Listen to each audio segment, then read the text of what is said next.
Global star Ram Charan గారి పెద్ది చిత్రం మార్చి 27, 2026న release అవుతోందనే విషయం తెలిసిందే.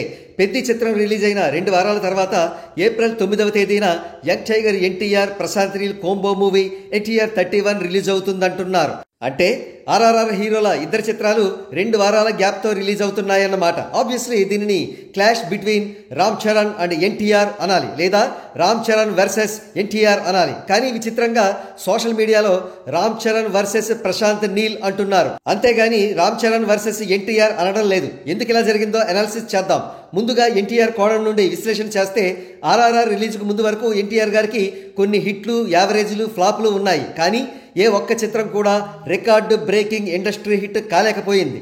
ఇక ఆర్ఆర్ఆర్ చిత్రం ఇండస్ట్రీ హిట్ అయినప్పటికీ మెయిన్ హీరో అవ్వడం చేత ఆ industry hit credit Ram Charan గారికి వెళ్ళిపోయింది. ఇక ఆర్ఆర్ఆర్ అనంతరం ఎన్టీఆర్ గారు సోలో హీరోగా చేసిన చిత్రం దేవర. బ్లాక్ బస్టర్ అని ఎన్టీఆర్ ఫ్యాన్స్ ప్రచారం చేసుకున్న ఆ చిత్రం టోటల్ గ్రాస్ కలెక్షన్స్ ఒరిజినల్గా 400 కోట్ల లోపే.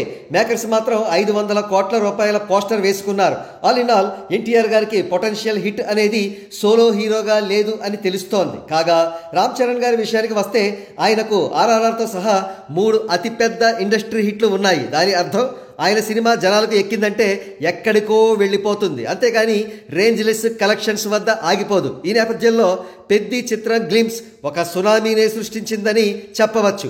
ఈ సినిమాపై ఎక్స్పెక్టేషన్స్ ప్రస్తుతం స్కై హై లెవెల్లో ఉన్నాయి.